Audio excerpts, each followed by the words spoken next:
ये जो अंबेडकर पर तकरार हो रही है, बैकफुट पर आ गई है क्या सरकार ए.के. वाजपेयी?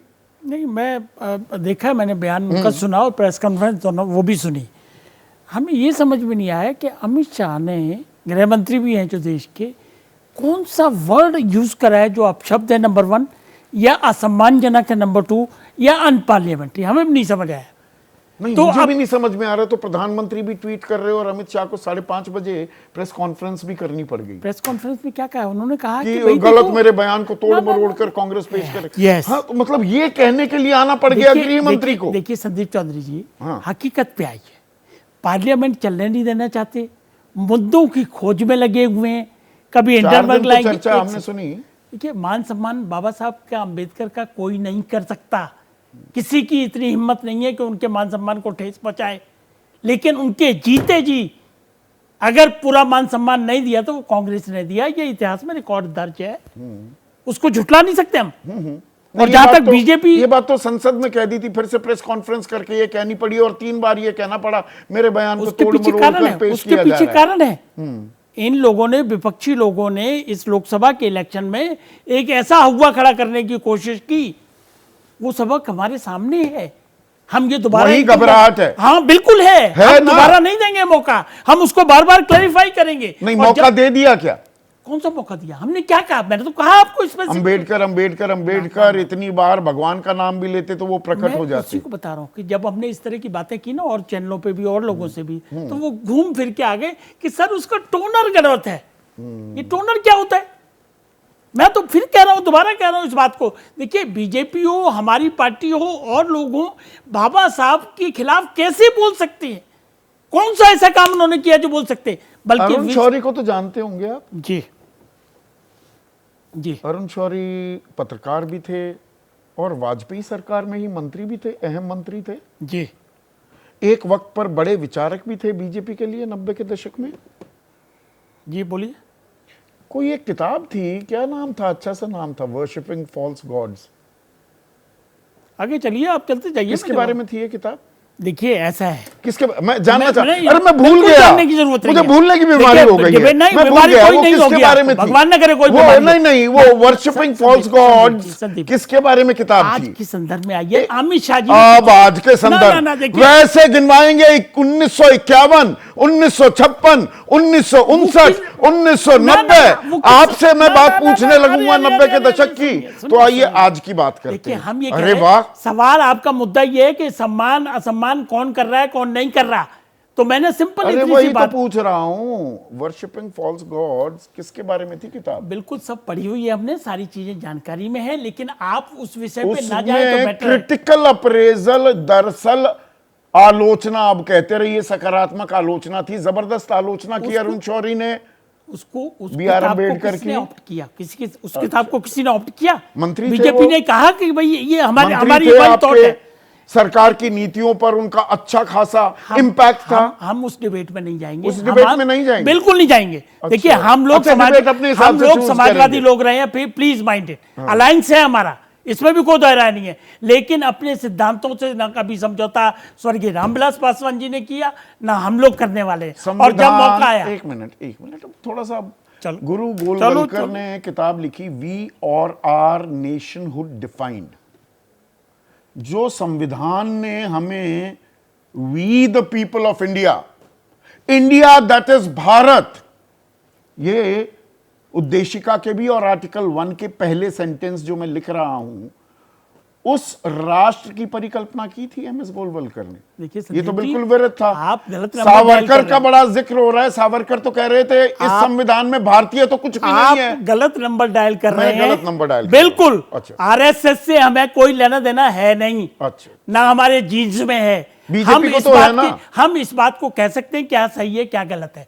अमित शाह जी ने कोई ऐसा अपशब्द यूज नहीं किया है जो इतना हाय तौबा मचाया जा रहा है। हम भी उस अलायंस का हिस्सा है। अगर कोई कुछ बात होती, तिल का ताड़ बना रहे हैं, बिल्कुल तिल का ताड़ है। तनुज पूनिया तिल का ताड़ बना रहे हैं। आपके कांड कुछ ऐसे हैं, और जो किया आपने बाबा साहिब भीमराव अंबेडकर के साथ, उनके जीते जी और उनकी स्मृतियों के साथ, एक छोटे से बयान को तिल का ताड़ बनाकर उसे ढांपना चाह रहे हैं आप।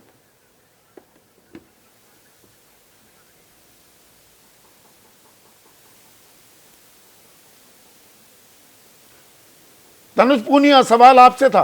हेलो जी जी जी हेलो, हाँ हाँ जी, आवाज़ नहीं आ रही थी इस समय। जी, मेरा ये कहना है कि आपने बताया कि जिस तरह से आप किताबों की बात कर रहे थे, वही जो सावरकर जी की किताब थी जिसमें लिखा था कि इस संविधान में कोई कुछ भारतीय नहीं है, मनुस्मृति से कि ये देश चलना चाहिए। तो देखिए, ये कोई नई बात नहीं है, तब से ये चला आ रहा है कि जो है संविधान को इनका जो अब इन्होंने कह दिया कि आरएसएस से कोई मतलब ही नहीं है, लेकिन जब चुनाव आता है तो इनके जो जितनी सीटें होती हैं, चाहे इनके सहयोगी दल हो, चाहे भारतीय जनता पार्टी हो, आरएसएस ही सब बूथ तक मैनेजमेंट करती है इनका। अब जब पुरानी आपने कहा कि नई बात करिए, तो नई बात में क्या अनंत हेगड़े जी इनके ही सांसद थे, उस समय मौजूदा सिटिंग एमपी थे, उन्होंने नहीं कहा था कि 400 सीट दो हमें संविधान बदल देंगे? क्या अयोध्या के सांसद लल्लू जी ने ये नहीं कहा था कि 400 सीट दो, दोबारा दोहराया था कि 400 सीट दो हम संविधान बदल देंगे? जब इनके निर्वाचित जो है प्रतिनिधि ये सब कह रहे हैं, तो फिर विश्वास तो करना पड़ेगा ना। ना वो विश्वास थोड़ी देर के लिए किया जनता ने, उसके बाद बीजेपी ने समझा दिया और आपकी पोल पट्टी खोली। आप अपनी पोल पट्टी के बारे में भी तो बोलिए ना तनुज, दो बार चुनाव हरवाया कि नहीं? वहां पर वो लॉ मंत्री, विधि कानून मंत्री बनना नहीं चाहते थे, तो क्या जवाहरलाल नेहरू ने ये नहीं कहा कि सी राजगोपालाचारी का जाना तो तकलीफ दे होगा? अगर ये मंत्रिमंडल से जा रहे हैं, 51 की ये बात है और पत्राचार मेरे पास है, रेजिग्नेशन के सारे कारण वजूहात, मैं यहां पर रेजिग्नेशन स्पीच लेकर बैठा हूं बाबा साहेब भीमराव अंबेडकर की। क्या जवाहरलाल नेहरू ने ये नहीं कहा इनके जाने से कोई फर्क नहीं पड़ेगा मंत्रिमंडल में? ये सोच नहीं थी क्या कांग्रेस की अंबेडकर साहब को लेकर? नहीं, देखिए, कांग्रेस बाबा साहब ने 1949 के 26 नवंबर में जब वो अंतिम भाषण दे रहे थे, तो उसमें यह भी तो कहा था कि यह कांग्रेस पार्टी के अनुशासन का ही परिणाम था कि प्रारूप समिति के प्रत्येक अनुच्छेद और संशोधन की नियति के प्रति अस्वस्थ होकर उसे सभा में प्रस्तुत कर सकी, इसलिए सभा में प्रारूप संविधान की सुगमता से पारित हो जाने का सारा श्रेय कांग्रेस पार्टी को जाता है। ये भी तो बाबा साहब ने कहा था। मेमोरियल बनवाया नहीं, तो 59 में 1990 तक भारत रत्न नहीं मिला। 1990 में भारत रत्न भी तब मिला अंबेडकर साहब को जब गैर कांग्रेसी सरकार थी। 55 में खुद को दे डाला भारत रत्न पंडित जवाहरलाल नेहरू ने, 71 में इंदिरा गांधी ने खुद को दे डाला। भारत रत्न की जहां तक बात है, भारत रत्न से बाबा साहब का कद बहुत ऊंचा है। भारत रत्न जो है वो उनके कद के हिसाब से ये इतना सम्मान इतना बड़ा नहीं। अच्छा। हम लोग ये मानते हैं, हम लोग सब दलित समाज से हैं, हम लोग तो यही मानते हैं भारत रत्न जो है, भारत रत्न उससे संविधान से बड़ा हो सकता है क्या, संविधान निर्माता से? तो भारत रत्न को तो हम मानते हैं कि जो है इतना बड़ा है ही नहीं जो बाबा साहब का कद जितना बड़ा है। हमारे लिए मेरे ही चुनाव हरवा दिया दो बार, 51 में इस्तीफा दिया, बस उनको कर दिया कि अच्छा अब आप रिटायर करो, बना दिया जी संविधान, अब राम राम, ये कर दिया कांग्रेस ने। बाबा साहब की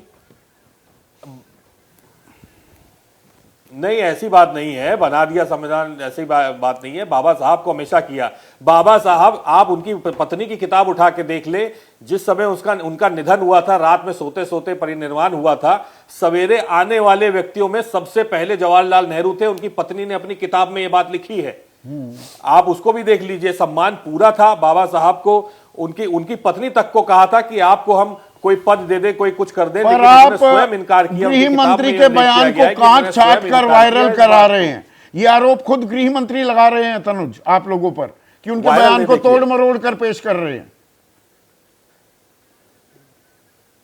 तोड़ मरोड़ की बात नहीं है। जिस लहजे में उन्होंने इस बात को बोला था, अंबेडकर अंबेडकर अंबेडकर, जैसे एक मजाक और खिल्ली उड़ाने वाली बात है, तो ये इस तरह से इस टोन का प्रयोग उनको नहीं करना चाहिए था, क्योंकि ये हम लोग सब बाबा साहब को मानते हैं, एक भगवान के तरह माना जाता है, उनको एक महापुरुष के रूप में माना जाता है। कथाएं होती हैं हमारे उत्तर प्रदेश में, जहां तक तो मैंने देखा है उनके नाम की कथाएं होती हैं। तो ये जब माना जाता है, तो इस तरह से अगर उस भाषा का प्रयोग करेंगे तो कहीं ना कहीं दर्द तो होता ही है। मतलब आप अपमान की बात कर रहे हैं।